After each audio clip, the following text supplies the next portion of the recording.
Hello and welcome and namaste from New Delhi. You're watching DD India Live. I'm Gautam Roy. Coming up in the next 30 minutes. Vande Mataram remains relevant in every era, says Prime Minister Narendra Modi as India celebrates 150 years of its iconic national song.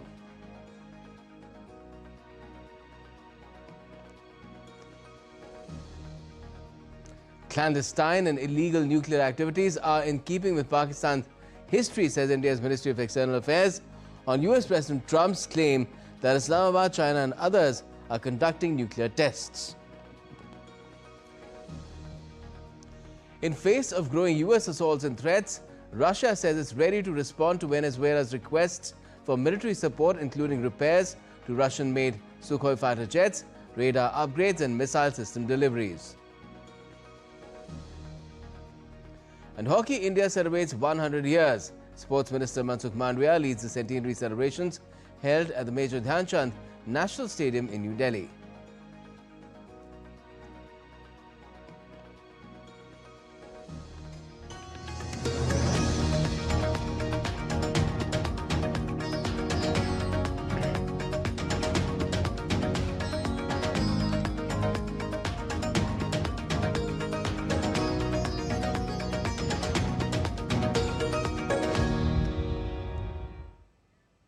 India has recollected Pakistan's infamous and inglorious past of engaging in clandestine and illegal nuclear activities.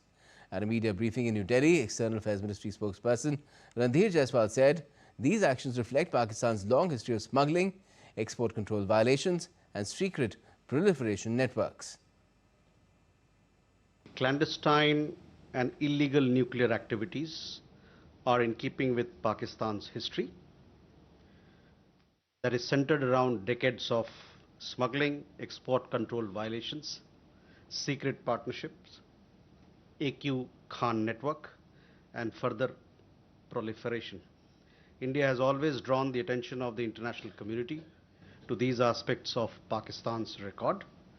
In this backdrop, we have taken note of President Trump's comment about Pakistan's nuclear testing. The Kremlin on Friday said that it's prepared to respond to Venezuela's requests for assistance while urging against any escalation of tension in the region. Venezuelan President Nicolas Maduro has appealed to Moscow for military support, including repairs to Russian-made Sukhoi fighter jets, upgrades to radar systems and a delivery of missile systems. We are monitoring the developments in the Southern Caribbean. We reaffirm our firm support for the Venezuelan leadership in protecting its national sovereignty. We are in close ongoing contact with them. Russia demonstrates unwavering solidarity with Venezuela and is prepared to respond appropriately to Caracas' request, taking into account both existing and potential challenges. Further, Russia has urged the United States on Friday to clarify what it called contradictory signals about a resumption of nuclear testing, saying such a step would trigger responses from Russia and other countries. US President Trump last week ordered the American military to immediately restart the process for testing nuclear weapons, but he did not make clear if he meant flight testing of nuclear-capable missiles or a resumption of tests involving nuclear explosions, something neither the US nor Russia have done for more than 3 decades.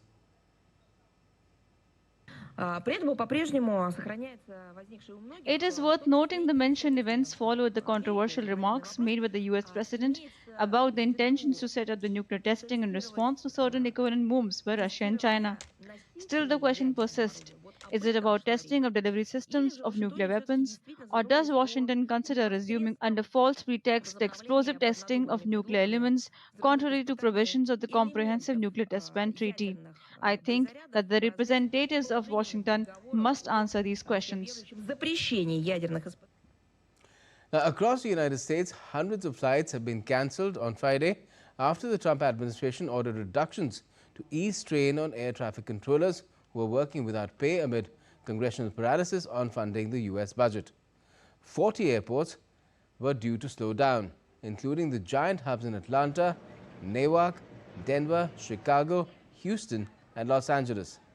With Republicans and Democrats in a bitter standoff over spending priorities, including over health care, Congress is ground to a standstill, leaving the entire federal funding spigot closed.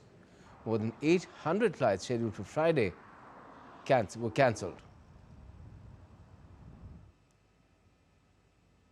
Tesla shareholders have approved an enormous pay package for CEO Elon Musk, one that could reach up to $1 trillion. The move ensures Musk's continued leadership as Tesla pushes deeper into AI and robotics innovation. At Tesla's annual meeting in Austin, Texas, over 75% of shareholders backed the massive pay deal for Musk.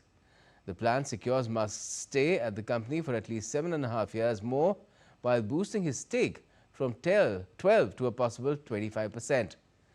The compensation plan tied to Tesla's performance in AI and self-driving technology aims to keep Musk focused on long-term growth.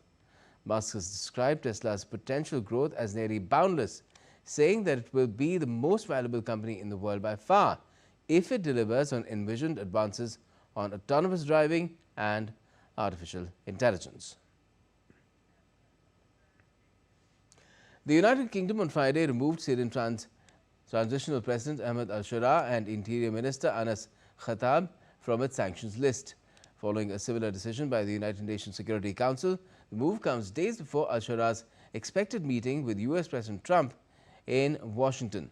The decision comes amid a broader diplomatic shift following the collapse of Bashar al-Assad's regime in December last year. Meanwhile, a European Union spokesperson said on Friday that the UN decision would be reflected in EU measures as well.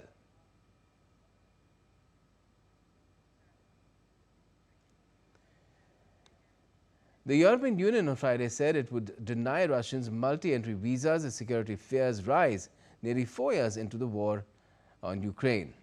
The visa curbs come as fears have risen over the threat of Russian hybrid warfare in the EU after airspace incursions and unexplained drone sightings in numerous countries. Brussels said that from now on, Russian nationals will have to apply for a new visa each time they plan to travel to the EU, allowing for close and frequent scrutiny of applicants to mitigate any potential security risk. It further said there will be exceptions for justified cases, such as independent journalists and human rights defenders, under the new rules. Sweden's IKEA, which supplies furniture to IKEA stores around the world, said on Friday that its annual operating profit dropped 26% as the impact of US tariffs have driven up costs. IKEA, in a statement, said that commodity prices and logistics costs have risen in the second half of the financial year due to uncertainties following US tariff announcements. While IKEA has cut prices overall, higher US tariffs have forced it to increase prices on some products in the United States, which it imports from factories in Europe and China.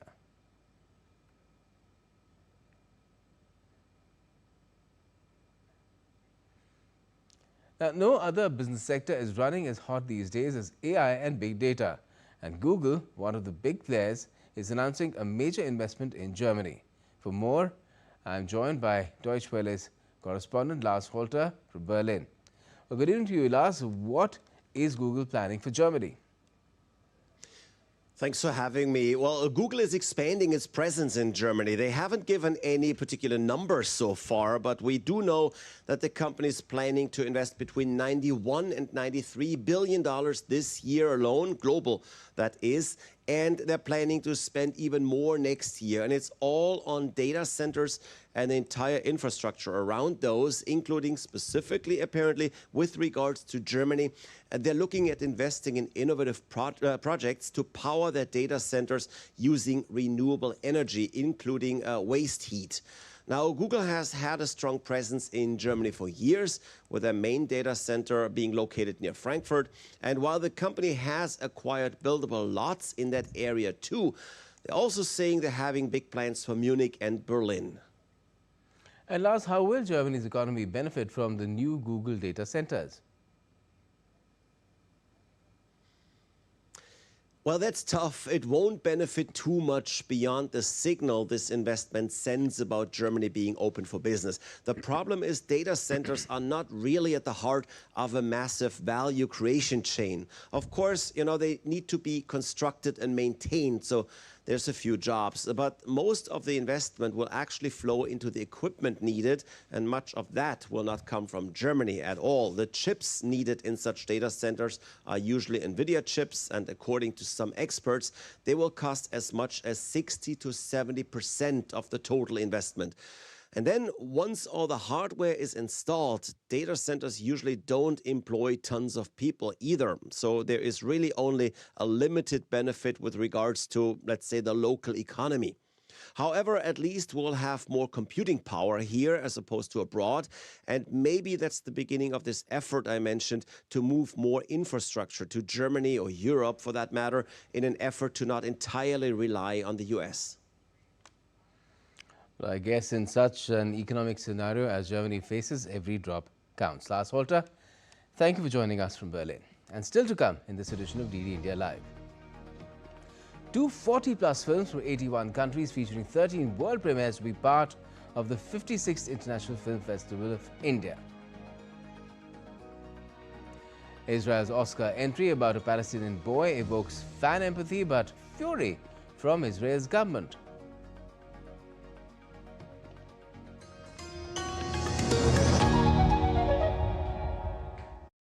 Can the US launch a bombing campaign against Iran? The Philippines vessel suffered structural damage. The saga of child sexual abuse is the United States China's debt trap strategy. Truth is stranger than fiction. But sometimes hard to uncover.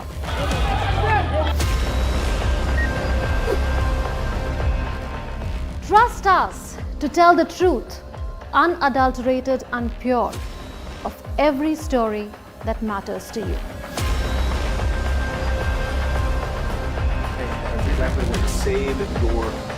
You read between the lines, cut the clutter, and connect the dots to get you the full picture. Watch Connecting the Dots at these times with me, only on DD India.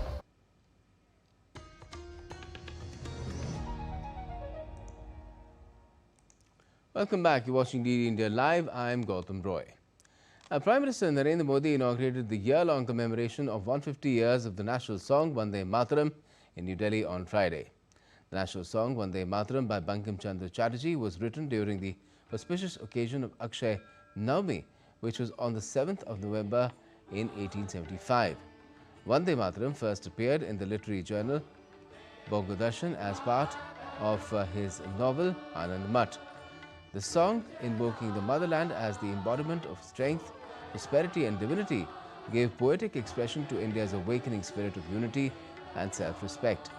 It soon became an enduring symbol of devotion to the nation. Addressing the gathering, Prime Minister Modi termed the song as a beckoning call, which has inspired generations and ignited an undying spirit of patriotism across the nation. He affirmed that the occasion will offer inspiration and infuse fresh energy among citizens.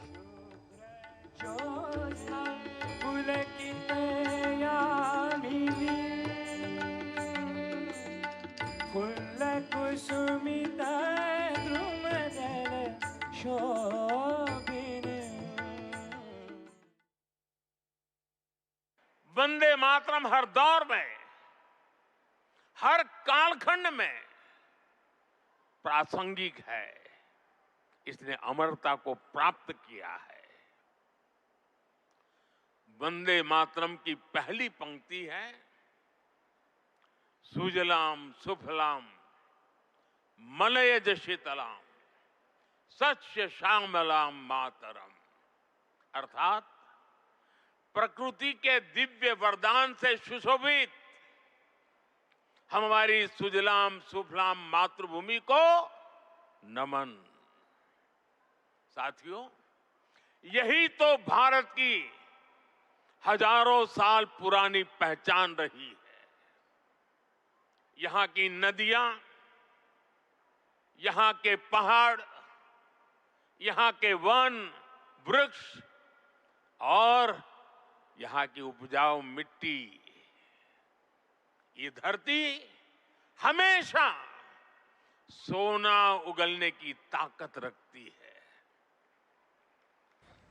सदियों तक दुनिया भारत की समृद्धि की कहानियां सुनती रही थी. Now, to mark this day in the pages of history, a special commemorative coin and postage stamp dedicated to Vande Mataram were released. Paying tributes to all the brave hearts and luminaries of India who dedicated their lives for the nation, the PM extended congratulations to all present and conveyed his best wishes to every citizen on the completion of 150 years of Vande Mataram. Prime Minister Modi also released a website, vandemataram150.in, to mark the occasion. And earlier, the Prime Minister also visited an exhibition marking the year 2025 as 150 years of completion of Vande Mataram. The national song Vande Mataram by Bankim Chandra Chatterjee was written during the auspicious occasion of Akshay Navami, which was on the 7th of November back in 1875. A curtain raiser press conference of International Film Festival of India 2025 was held in New Delhi on Friday. The 56th International Film Festival of India is scheduled from the 20th to the 28th of this month at Panjim in Goa. This year's event will showcase over 240 films from 81 nations, featuring 13 world premieres, 5 international premieres and 44 Asian premieres. The country of focus this year is Japan. IFFI this year will celebrate 50 years of Rajnikant in the Indian cinema. Addressing the media, IMP Minister of State Dr. L. Murugan said that moving forward with Prime Minister Modi's vision of women empowerment, about 50 women film directors are participating in IFFI this year. The film festival is having AI, artificial intelligence section also is there. Our Honorable Prime Minister Shri Narendra Modi ji's vision, Nari Shakti, 50 women directors, they directed the films. Almost these 50 films is going to screen. We want to give an equal opportunity. This festival is encouraging them, and 50 women directors are identified. And speaking at the event, INB Secretary Sanjay Jaju said that the 56th edition of IFFI will be a tribute to the stalwarts of Indian cinema, with youth in focus as well. India being one of the largest producers of films, feature films, short films, documentaries, producer of films across languages, regions in our country, films that are not just making waves in India, they are making waves outside India. Effort to showcase the cinematic diversity that we have in our country. As a first, this year we have 3 countries that are participating majorly. We have Japan as a country of focus, you have Spain as another partner country, and we also have Australia, which was our country of focus last year as our spotlight country. And again, we are getting very good participation from these countries, both in terms of films as well as the film crew. The PhD Chamber of Commerce and Industry hosted the International Tax Conference 2025, bringing together global tax experts, policymakers and industry leaders to deliberate upon emerging challenges in international taxation. Addressing the conference, Principal Chief Commissioner of Income Tax Central 1, Raman Chopra, highlighted growing concerns over base erosion and profit shifting, or BEPS. He emphasized that the rise of the digital economy has made tax-based protection increasingly complex for market jurisdictions. There are so many provisions which have been brought in the statute in the last 5 years or so, which have improved certainty, and that has really helped people, and that has improved investment. People are coming in infrastructure, in all other fields. As far as the issue of multilateral certainty is required, we are working on that on a continuous process, and once a decision is taken that when it has to come, it will certainly come forward. PhD CCI Direct Tax Committee Chair Mukul Bhagla acknowledged the global shifts in trade, manufacturing and geopolitics, which have positioned India as a central player in international tax discourse. Tax havens would be Cayman Islands, British Virgin Islands, and the countries which people register so that their tax rate is 0.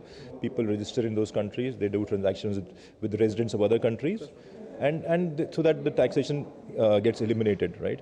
But there's something called exchange of information. The government today has a lot of information about all these transactions, and people who are doing transactions with these tax havens, entities located in tax havens, they are being served notices, and they are being called to the income tax department for their explanation. India's Finance Minister Nirmala Sitharaman is in the northeastern state of Assam. As part of her visit, the Finance Minister toured the Tata Semiconductor plant at Jagi Road in Morigaon district, accompanied by Chief Minister Dr. Hemant Biswa Sarma. There, the FM paid a tribute to Tata Group founder Jamsetji Nusirwanji Tata at the assembly and test site. She also reviewed the progress of the upcoming facility. The minister also participated in Enterprise Assam, Viksit Bharat 2047, where she highlighted dynamic nature of investment which can happen in different parts of the country. Investments can happen and happen in different parts of the country, happen in unconventional parts of the country which have never seen such industries being set up in their states. And Assam has taken the lead. I really congratulate and appreciate the Chief Minister for having pushed along. Let's now take a look at some other news coming in from around the world. In Nepal, a new unified leftist party, the Nepali Communist Party, was officially announced in a special ceremony in Kathmandu on Wednesday. The merger brings together several left-wing factions, including the Maoist Centre, Unified Socialists and Nepal Socialist Party. Former Prime Minister Pushpa Kamal Dahal will serve as the party's coordinator, while Madhav Kumar Nepal of the Unified Socialists will be the joint coordinator. The Unified Party also unveiled its election symbol, a 5-pointed star. France is set to suspend e-commerce platform Shein after its anti-fraud unit found childlike sex dolls being sold on its French website. On Friday, the French Foreign Trade Minister informed Chinese authorities that such sales were not acceptable, urging cooperation on the issue. The British Youth Parliament gathered in London on Thursday for its annual session at the House of Commons, bringing together members aged 11 to 18 to debate key national issues. More than 300 young representatives discussed topics such as housing, climate change and public transport. Youth Parliament aims to inspire young people to engage with policy making and understand the workings of democracy firsthand. Two blasts on a school campus in Indonesia's capital injured at least 55 people on Friday. Indonesia's national police chief said that a suspect believed to be involved in the explosions at the mosque was a student, and an investigation was underway into his background and possible motive. Israeli director Shai Carmeri Pollack hopes his film The Sea, chosen as Israel's 2026 Oscar entry, will spark compassion in time of turmoil. The film follows Khalid, a Palestinian boy from the West Bank, who sets out alone to see the sea after being stopped at a checkpoint. Despite political backlash over its portrayal of the Israeli military, The Sea won Best Picture at Israel's Ophir Awards and continues to draw emotional reactions from audiences. Sports now. Hockey India is celebrating 100 years of Indian hockey with nationwide events led by a major ceremony which took place in New Delhi's Major Dhyan Chand National Stadium. Hockey India went all out to celebrate the momentous occasion in the presence of legends of Indian hockey, current men's and women's team players and Sports Minister Mansukh Mandavia. An exhibition match was also organized between the Sports Ministers 11 and Hockey India 11. In a first, active Indian hockey players were divided between the two teams for a mixed hockey match.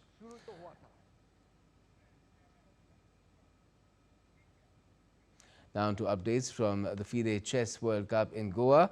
Grandmaster Vidit Gujarati finally came out triumphant against 12-year-old Oro Faustino of Argentina to reach the third round on Thursday. The 12-year-old Oro is already one of the rising stars of the game and put up a brilliant display of chess in the tournament. And Grandmaster R. Pragnananda also made it to round 3 after a fighting battle against a young Uzbekistan-born Australian Temur. South Africa defeated Pakistan by 8 wickets in the second one-day international at Faisalabad on Thursday. Quinton de Kock continued his return to international cricket with a match-winning century to propel his side to victory. De Kock, who reversed a decision to retire from the international game and made himself available again after a 2-year absence, scored an unbeaten 123 to ensure a comfortable victory at the Iqbal Stadium and square the 3-match series. South Africa scored 270 for 2 or 40.1 overs, easily chasing down Pakistan's 269 for 9 from its 50 overs. And that's all we have for this edition of DD India Live, but let us know your thoughts on the news of the day. And for those on the go, you can get all the latest news and updates from India and across the world on DD India's mobile app. It's available on both Android and iOS. Scan the QR code there on the screen and download the app. And we'll be back with more news as it breaks here on DD India. I'm Gautam Roy, and from all of us here in Delhi, thanks for watching DD India Live.